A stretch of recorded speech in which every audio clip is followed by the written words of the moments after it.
Where do I start? If your pantry looks like the center aisles of the grocery store, You might need to make some swaps. And so how's your New Year's resolution going? Today is January the 15th, 2025, and it's right about now in the month of January when people just kind of start ditching their diet, New Year's resolutions. I'm going to eat better and get healthy kind of thought process. And today we just want to kind of cover 10 simple things that you can do to maybe stick with that healthy lifestyle that you were looking for, back there on January the 1st. Welcome to the Dust or Mud Podcast. my name is Rich. And I'm Shelly. On the Dust or Mud Podcast, we like to talk about food, freedom, and farming. Today, we're going to focus the discussion on food. And it's really a continuation of last week's podcast where we talked about a 16-year-old that is bringing a lawsuit against 11 of the ultra-processed food companies. So we want to focus today on getting some of that ultra-processed food out of your pantry and what to replace it with. Yeah, that was a really good discussion that we had last week. And if you missed it, please go back and watch that because there's a lot going on in the food space in this country right now. And we didn't cover last week really some what to do. It's just some, hey, well, it's really bad in my pantry. It's kind of like a jungle in there. Right. What do I do? Where do I start? If your pantry looks like the center aisles of the grocery store, you might need to make some swaps. And today we just want to give you 10 really easy swaps, kind of go through a little bit about what they are, why you would want to swap them, and what benefit you could get from that swap. we want to start by saying these are our opinions, and it is influenced by our belief in the health benefits of a low-carb, high-fat, ketogenic lifestyle. We're not doctors, but we have been living this way of eating and this lifestyle for a little over 5 years. No way, man. No way. 6. We are Well, days from 6 years. Well, there we go. 6 years.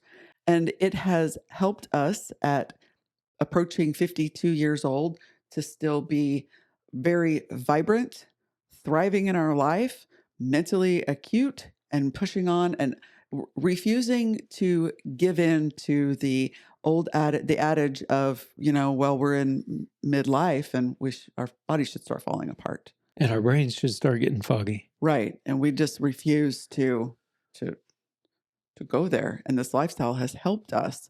So the first swap that we have is ditch the margarine for butter, because margarine is a highly ultra processed product that was pushed onto us back in the 1970s, 80s. Back when butter was bad for you. Right. I say in air quotes. Yeah, I heard those air quotes.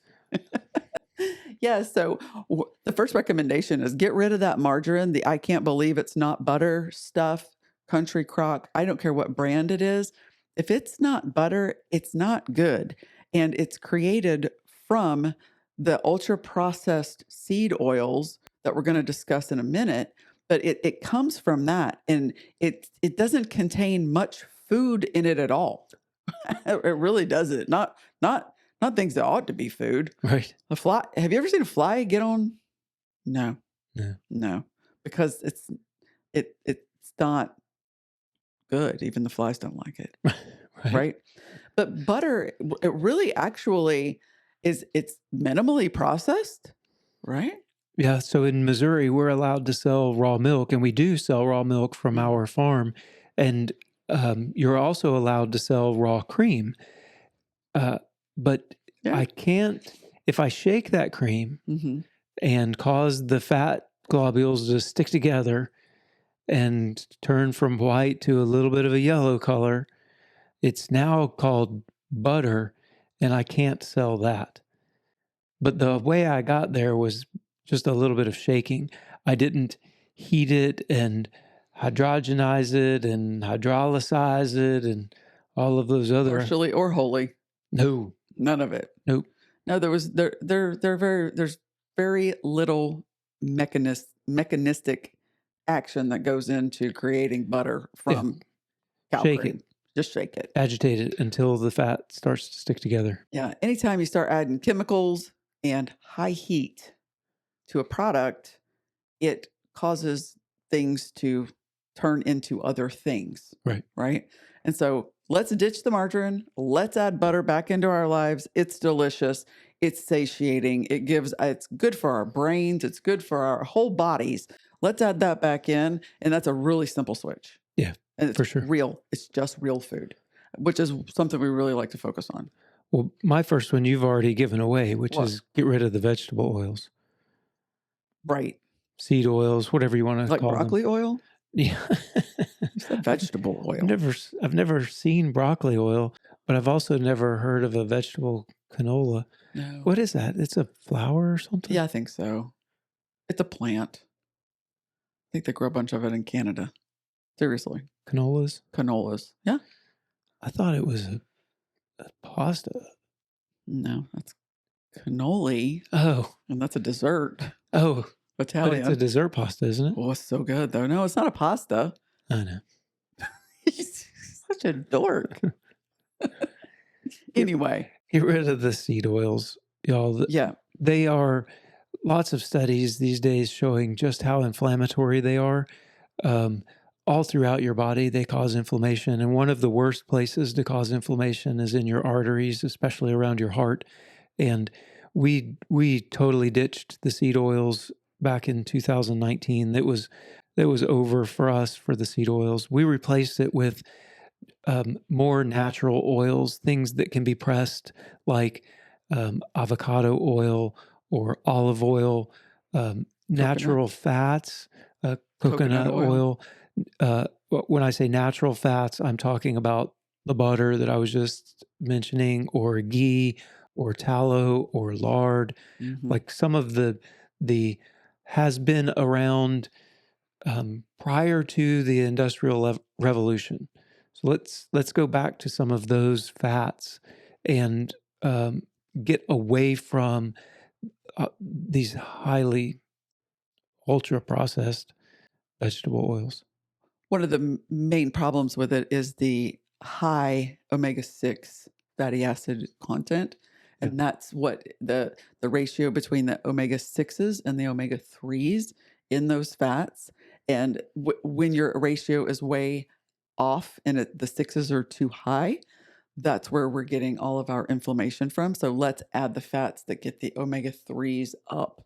And when we do that, we actually calm the whole system down. Right. Yeah. Yep. Okay. We're going to dump the sugary snacks and we're going to replace it with some real food. Those packaged snacks, such as granola bars, protein bars that sound really healthy, but they're really packed with a lot of chemicals and sugar. Yeah. Especially the granola bars or just any of the packaged foods, whether it's crackers, because believe it or not, those crackers got sugar in it too. Anything with added sugar, ultra processed, created with just honestly junk. And we want to replace that with food that is real, that is whole. Say nuts, cheese, eggs, maybe some boiled eggs, and anything else that is what it always was that you could just snack on.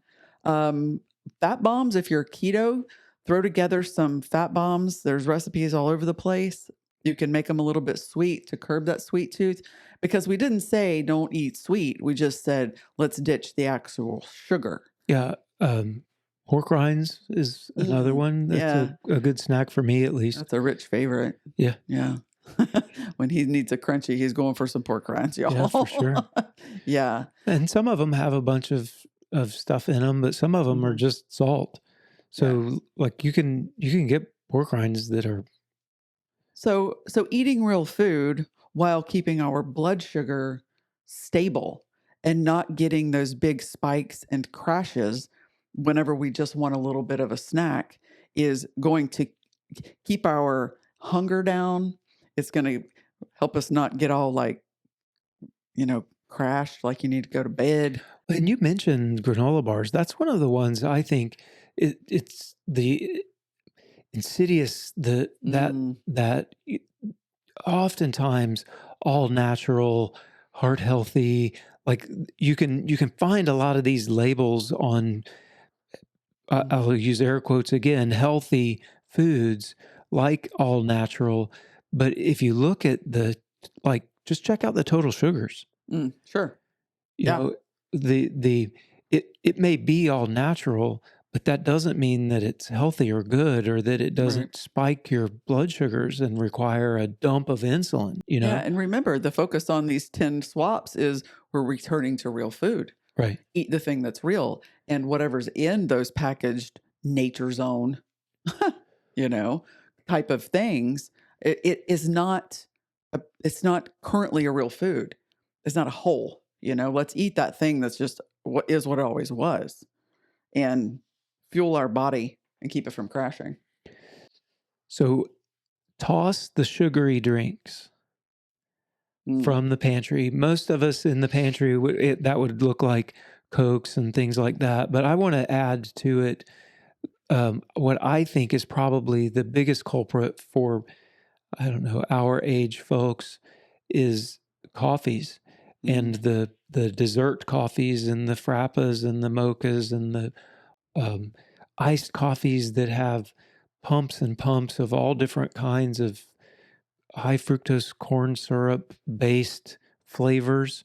Like you end up with a ton of sugar in some of these coffees. And I think that would be one that would be real easy to just dump, get rid of. yes.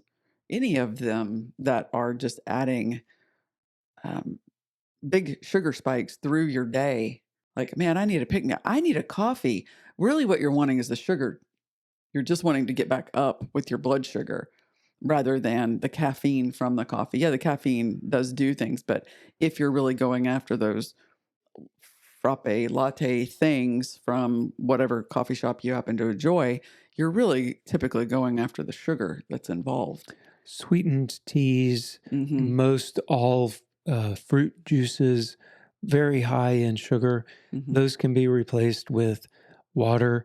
One of our favorite drinks is a carbonated water with a cap full of lemon juice and some stevia drops. Hmm. It gives you that zing. The carbonation gives that fizz in your mouth. My favorite, take some Pellegrino and do that over ice. You really get that fizz. And just, real lemon juice will work. But if you can find an organic lemon juice that is real lemon juice and add that, and then a little bit of stevia, like we've done it with some lesser quality products before, and it's okay. But if you want to take it to the next level, get the good mineral water, get the Pellegrino, and get some organic, whole, real lemon juice. And it is like next level. It's refreshing. It makes your mouth happy. And it really just satisfies all of those needs and just kind of quells it. Right. Hmm. Oh, I love that. Kind of making me thirsty. Okay, let's ditch the box cereals and replace them with some eggs or something. Starting our day off with a bowl of sugar, it goes along with the lines of starting your day off with a cup of sugar. Let's get rid of the ultra processed, grainy, whatever they're made of, full of sugar. You know what? Even if it says that it's heart healthy and you're eating plain Cheerios, once you get it in your mouth, your body sees all of those carbohydrates as sugar. As soon as it gets past your throat, Yep. it just sees it as sugar. And quite honestly, with those things, there's nothing heart healthy about them. That was all a campaign, by the way, whole nother topic. But let's ditch those boxed cereals. They're expensive anyways. They're Yeah. so expensive. And I don't know, let's make an omelet. Let's do some scrambled eggs real quick. Scrambled eggs, maybe a little cream and some butter in there, salt and pepper. Boom. You've got protein, you've got healthy fats. It's going to keep you satiated well past lunch, probably. Very low carbohydrate. With what you just described, I think there's one carb in an egg. So Yeah. like very low carb. And with that, you don't get that blood sugar spike that you get, 15, 20, 30 minutes after you eat the cereal. And then 15, 20, 30 minutes after that, the crash that says, oh, I'm just lethargic now. And then that next thing that says, ooh, I'm hungry. And I can support this because they have decided that eggs are good for you again. Again, There we are. So let's eat the eggs instead pendulum of swings. it does. And let's eat the eggs instead of the boxed cereals. Another great breakfast is yogurt, but skip the low fat yogurt. Go for full fat. Oh, yeah. A lot of times the low fat yogurts are, in order to replace the flavor that was removed with the fat, they add sugar Mhm. or they add a bunch of other stuff that is ultra processed. So I think use full fat yogurt. You can Mhm. find full fat yogurt and it may have, like, the ingredient list may look long, but look at it. A lot of it is just the probiotics listed or the bacteria that were used to make the yogurt Right. that are now forming the probiotics. Mhm. They will often list a lot of those things. So it may sound like Lactobacillus rhodori or Lactobacillus something else. And those are just milk-based bacteria that are making up the probiotics, the good gut health things that are in yogurt. Mhm. So, like, that's not the big deal. It's the artificial sweeteners and the artificial oils and the artificial other things that they add Mhm. to yogurt sometimes. Yeah. So get you some whole fat Greek yogurt. Oh my goodness. You're getting higher protein, you're getting fat, you're actually feeding your body with that stuff. We also like to make our own. Yeah. We like to make our own Well, yogurt. and then add some nuts to it Mhm. and maybe a couple of drops of stevia again. And you've got crunchy like you had with your cereal. You've got sweet, but Mhm. it's now with stevia instead of sugar. Like it really is Yeah. a good replacement, I think. And it's very filling and it'll keep satisfied for a pretty long time, really. Yeah. So eating a salad is wonderful. Eating a salad covered in pre-made salad dressing when the first ingredient is typically soybean oil. So we're there we are back at the seed oils you were talking about. So we all love ranch, but unfortunately one of the first ingredients, if not the first, is soybean oil. And if we could get rid of that, make your own ranch dressing, make your own any kind of dressing, make your own Dijon dressing. Use a very simple olive oil. We do this almost every day, olive oil with some apple cider vinegar. You're getting probiotics and you're getting healthy fats.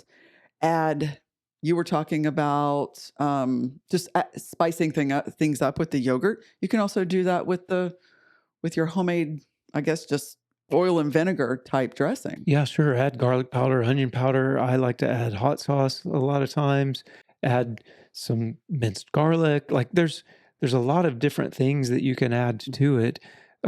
Today we had fried eggs on our salad with some curry powder and some cayenne pepper and just the egg yolk as you cut it into the salad really makes it creamy. Hmm. So we use a over easy style fried egg on our salads a lot, and you get all of the benefits of the egg plus the yolk mixes in with the vinegar and olive oil and makes it into more of a creamy dressing. Like it's a really good salad. Yeah. So again, you're ditching sugars in that because there's a lot of times there's a lot of added sugar in some of those, especially like a French. Just say no to white flour. Yeah, you got to ditch the white flour, y'all. You really got to. And actually, just ditch wheat flour, just in general. Yeah. Ma- don't switch it for like whole wheat or something. And I know there's some differences in wheat around the world, but if we just in America just got rid of the white flour and wheat flour in general and replaced it. Yeah, we use almond flour most of the time, and um, coconut flour is another Mhm. one. It only takes a little bit of coconut flour, But a Yeah. lot of recipes, especially with the internet these days, you can go in and look for alternative recipes that use a different kind of flour, like almond flour. A lot of the artificial intelligence chatbots can really recommend great changes for you Hmm. to like, Substitutes. yeah, to substitute Hmm. for your favorite recipe with a different kind of flour. Right. Right. With the almond flour, you get higher protein, less carbohydrates. Like it's a lot different and better for you than a wheat-based flour. Another thing you can use is, say, if you want to make some chicken tenders, and you would typically do an egg dredge, and then you're going to roll it around in some white flour and then fry it in your canola oil. We don't do that anymore. We will do an egg dredge, cool, and then use some pork rinds. Add salt and pepper and some seasonings, roll around in pork rinds and stick it in our air fryer. And then you get that really nice crunch. You've added protein and you have basically it's no carb. Yeah, we run the pork rinds through our food processor, add a little bit of grated Parmesan cheese to it. Boom. Wow. It's amazing. You don't miss the flour at all. No, and it is so crunchy. Yeah. You don't, yeah, it is really, really delicious. Well, the fat in the pork rinds do amazing things in the air fryer. Yes, Like, they do. it really is good. It's really good. Number 9, get rid of your canned soups, because in the canned soups, they add a lot of preservatives. It's questionable how healthy or how nutritious the food is that they put in it. They're probably not putting top of the shelf vegetables in your vegetable beef soup. And what you're getting out of it is not probably what you're hoping for. And so if we can ditch those soups and add in some your own homemade make some bone broth, make some chicken broth, make your own soups, and do meal prepping. So make a big pot of soup on a Sunday, take those soups, put them into some containers, stick them in the freezer, and then you have your ready to go soups. Take them with you to work for lunch or whenever you like to have it. We have a kid who likes to eat it for breakfast. Yeah. So Her favorite breakfast. that's her favorite breakfast. And do we always make homemade soup? No, she does eat canned soups for sure. But it is a place that we, especially as the adults that are cooking, can make that easy swap and get whole foods, because what's in those, I don't know half the time, Yeah. Typically artificial preservatives. Lots of sodium. Like it's definitely processed. Yeah, for sure. Yeah.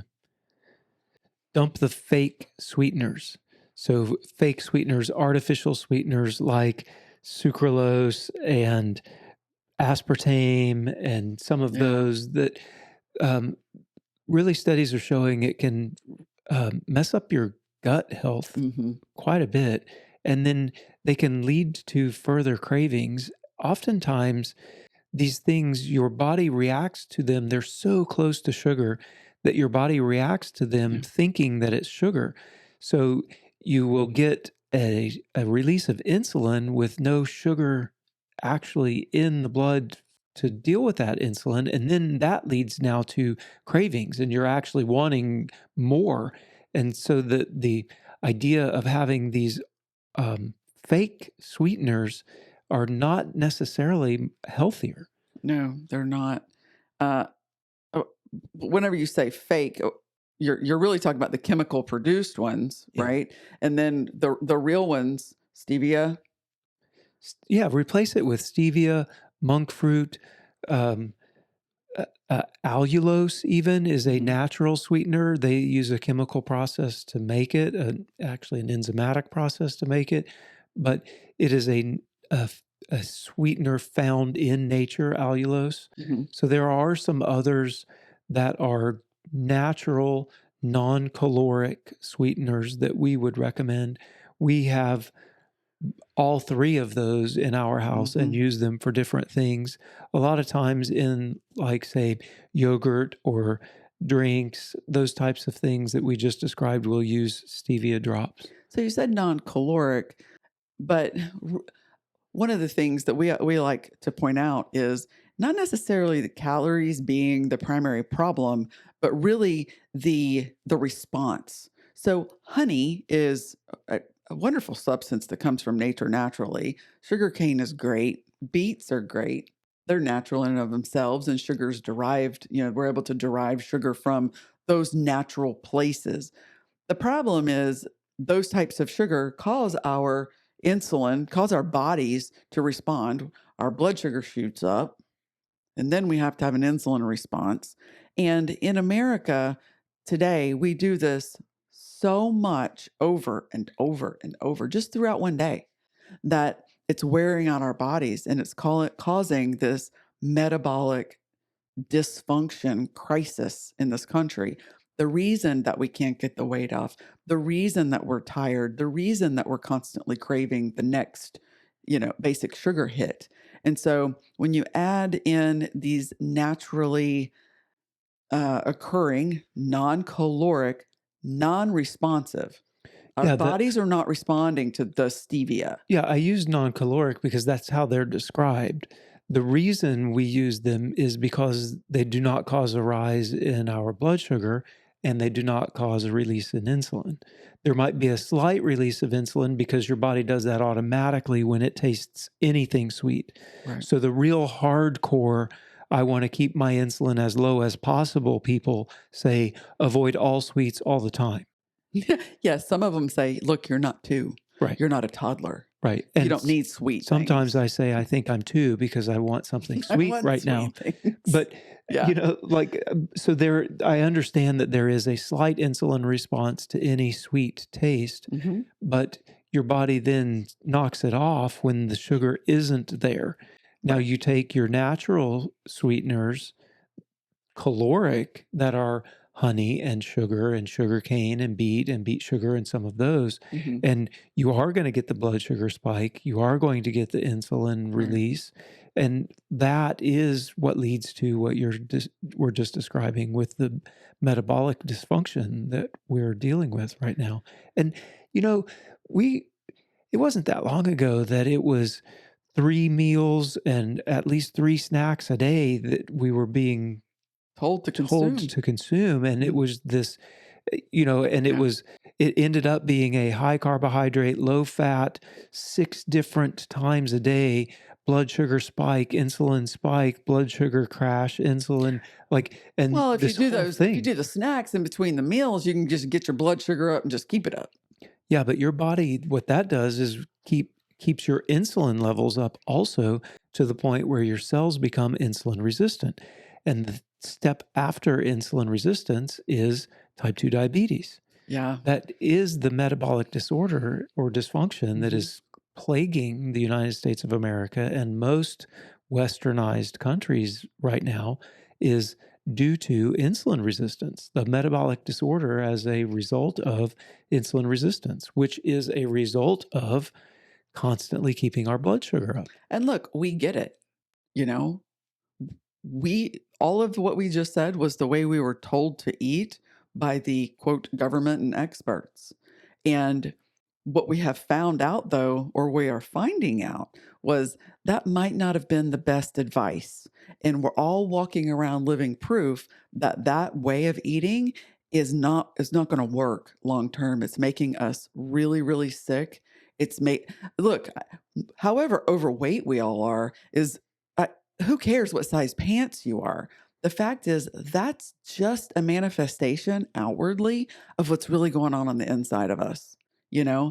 And w- as a nation, if we can kind of come to grips with, we need to go back in time, get back to some basics of what to eat, real food. If we could start right there with, if it is what it always is, it's probably okay to eat, you know? And then maybe don't eat 6 times a day. That's probably a good plan too. And to get back to, 1, 2, 3 maybe times a day to feed yourself. And maybe we can get back to some semblance of healthy lifestyles again. I think we can. Yeah. But I think it takes people like you and people like us to take control of what we're doing in our pantries, what we're doing on our plates, and to take back control of our own health because we've kind of been duped. We have been. I was duped. He was duped. We were all duped. But look, we're all waking up now, right? Hmm. And this, when we start waking up and we start to understand what has been done and what we can do to change it, then we can actually regain our health again. Hey, so we are looking at um, launching something called Air2Ground Thrive. And if you enjoyed these 10 swaps, we went ahead and put that into a PDF form for you in a form of a little ebook. If you would like to have that, we are happy to email that to you. If you would just email us and let us know that you want it, Rich will put the link to our email address. It'll be a2gthrive@gmail.com.